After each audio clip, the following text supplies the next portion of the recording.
The definitive guide to Jennifer Aniston's breakup interviews, from sensitivity chips and Billy Idol digs to all that baby speculation. Jennifer Aniston is just fine. Unsinkable, really. That's not so much our opinion as the message she delivered to Vanity Fair, in her 2005 post-Brad Pitt confessional, to Vogue in 2008, The Hollywood Reporter in 2015, and again in her InStyle cover that just dropped today.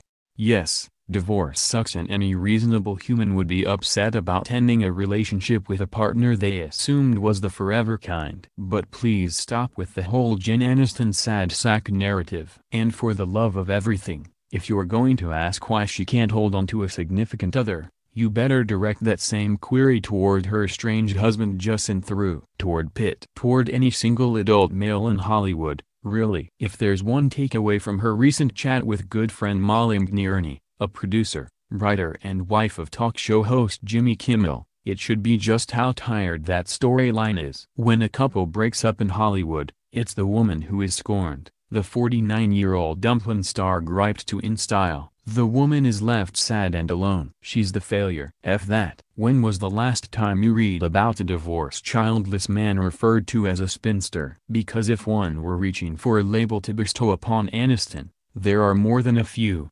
actress, producer, business owner, multimillionaire, and person totally content with their lot in life. It's a tune she's been whistling since 2008, 2 years after her first big post-Pitt romance with Vince Vaughn ended, and mere months after John Mayer detailed their breakup to a group or trailing photographers. This whole poor lonely Jen thing, this idea that I'm so unlucky in love, I actually feel I've been unbelievably lucky in love, she insisted to Vogue. Just because at this stage my life doesn't have the traditional framework to it, the husband and the 2 kids in the house in Connecticut, it's mine. It's my experience. And if you don't like the way it looks, then stop looking at it. But it was a sentiment she felt needed repeating now that she's single once again. With all due respect, she noted to McNierney, I'm not heartbroken. Even at her lowest points back in 2005, a time when she was understandably feeling a bit bruised by the unraveling of her marriage and her former spouse's ensuing romance with the woman he claimed was just a co-star, she adamantly refused to play victim.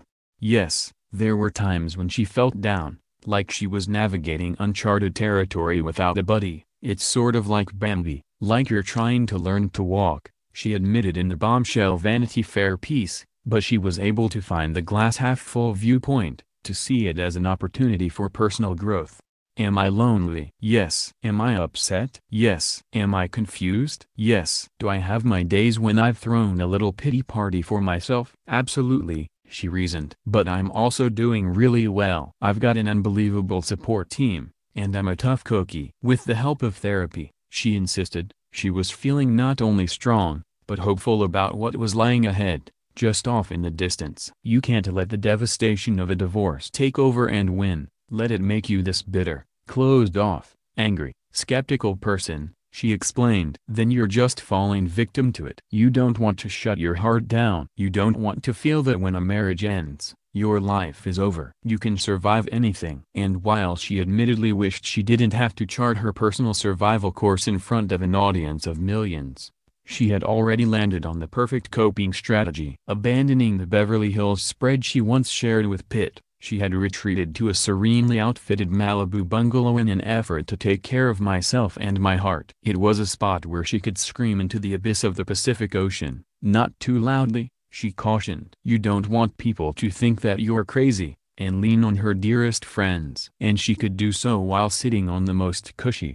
the most enveloping of sofas. Because while she kept quiet on the more unsavory details of her Pitt split and his decision to subsequently flaunt his romance with Angelina Jolie, only murmuring about a missing sensitivity chip, she did manage a few relatively harmless swipes. There was his new platinum coif to make fun of. After all, Billy Idol called, he wants his look back, and his penchant for filling their 12,000-square-foot Beverly Hills mansion with uncomfortable museum pieces. He definitely had his sense of style, and I definitely have my sense of style, and sometimes they clashed. I wasn't so much into modern. Asked if there's anything she had embraced post-split, a Nicole Kidman and her high heels, she responded, I can have a comfortable couch. But while she permitted herself those few digs, She simply refused to get into the whole Jolie saga beyond noting she was shocked, the whole world was shocked, when pictures emerged of the couple who would become Brangelina traipsing around a Kenyan beach with then 3-year-old Maddox. "I can't say it was one of the highlights of my year," she admitted. Who would deal with that and say, "Isn't that sweet? That looks like fun?"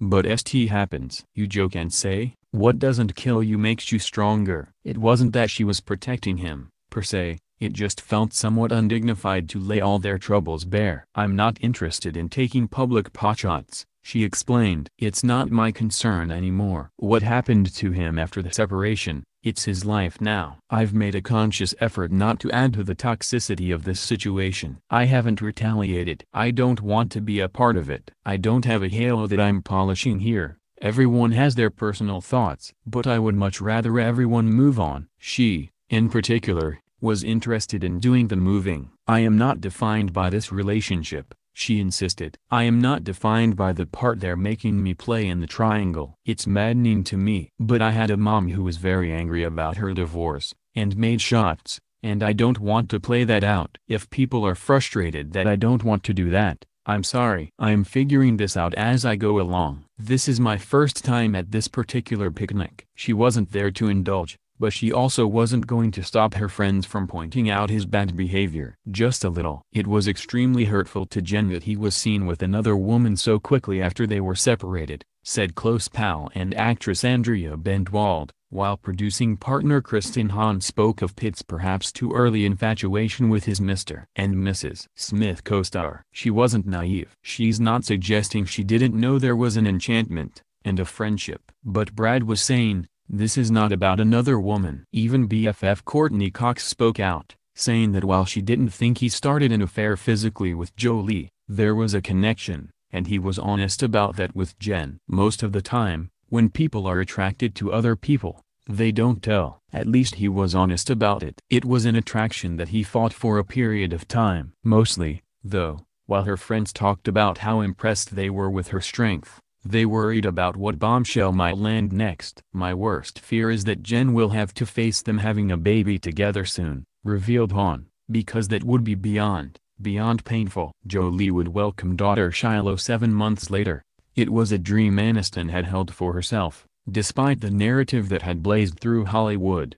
It was a rumor that seemed to cut deeper than all of the others. A man divorcing would never be accused of choosing career over children, she detailed in one of the more standout quotes from the 6,500-word piece. "That really pissed me off. I've never in my life said I didn't want to have children. I did and I do and I will. The women that inspire me are the ones who have careers and children. Why would I want to limit myself? I've always wanted to have children, and I would never give up that experience for a career. I want to have it all." And the idea that she'd been holding up the process, the oft-repeated sentiment that Pitt had ended things because his wife of 4 years refused to have his baby, was something one unnamed pal simply wouldn't stand for. When Brad and Jen were in the marriage, having a baby was not his priority, ever, the source, a mutual friend of both actors, told the mag. It was an abstract desire for him, whereas for Jen it was much more immediate. So is there a part of Brad that's diabolical? Did he think,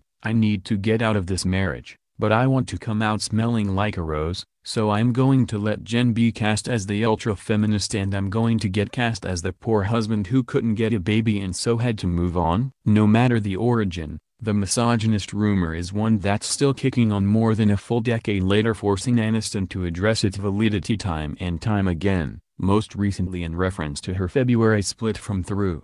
With this divorce she resisted saying anything untoward about Theroux. Though, of course, it helped that the Leftovers actor didn't immediately start squiring around a new leading lady or agree to pose with her for a 60-page W spread. But she did, once again, attack the idea that her decision to have children had any impact on her relationship status. The misconceptions are Jen can't keep a man, and Jen refuses to have a baby because she's selfish and committed to her career, or that I'm sad and heartbroken, she griped to McNearney. And beyond being untrue, such assumptions are simply reckless, she said, because when you actually step back and think about it, isn't it more than a touch callous to question what may or may not be happening in a woman's womb?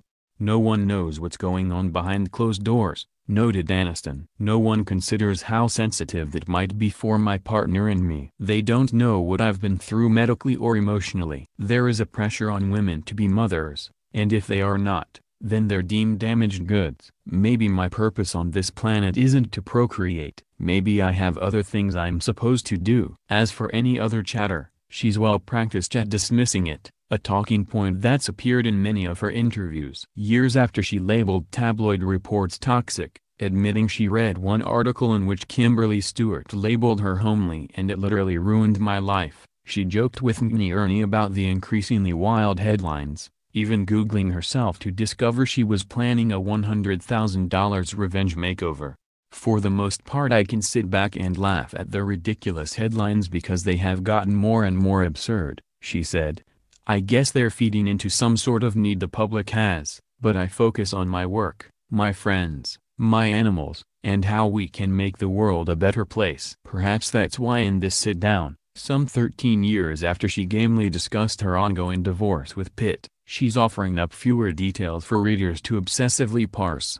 She doesn't intimate that her spouse gave up on the marriage. My goal is to try and achieve a very deep, committed relationship. That's what I'm interested in, she told Vanity Fair, but it's someone's prerogative to be or not to be in or out of a relationship, or suggest that believing everything will last forever is setting your hopes too high, as she opined to Vogue. Nor did she once reference Jolie, a person whose actions she's labeled as really uncool. But she doesn't leave fans totally empty-handed in this, her most recent breakup interview. She opens up about a newfound love of boxing. You get a mental release of all this crap you're taking into your ears and eyes every day and have little fantasy moments imagining who you're actually punching, she shared. I'm just grateful it's not actually the person, even though there's one person. You know what I mean. It's all good. A reference to any lingering anger with Theroux, maybe. She divulges that, like Pitt, she has a love for sculpting. 12 years ago I had a beautiful art studio, and that was my dream then, and once again she forecasts where she might land in the future. Back in 2005 she rightly predicted she'd find love once more. I would hope to be married and have a kid. I still believe in marriage 100%. But now her soundbite isn't quite so neat and tidy. I've never been someone who knows how to answer, "Where do you see yourself in 5 years?" she admitted to Ernie. I do know that lately I've had moments. The world we're in is so challenging right now. The scrutiny, the way people interact.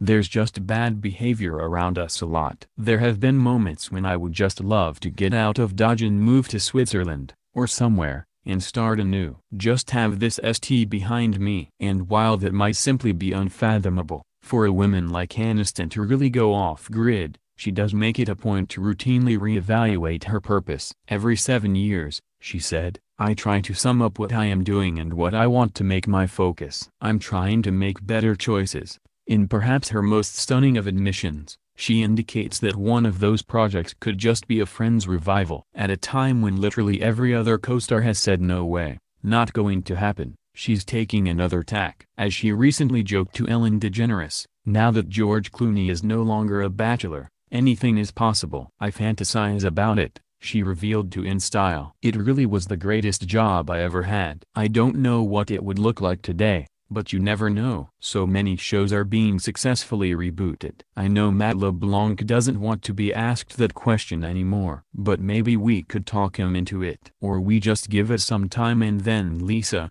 Kudrow, Courtney, and I could reboot the Golden Girls and spend our last years together on wicker furniture.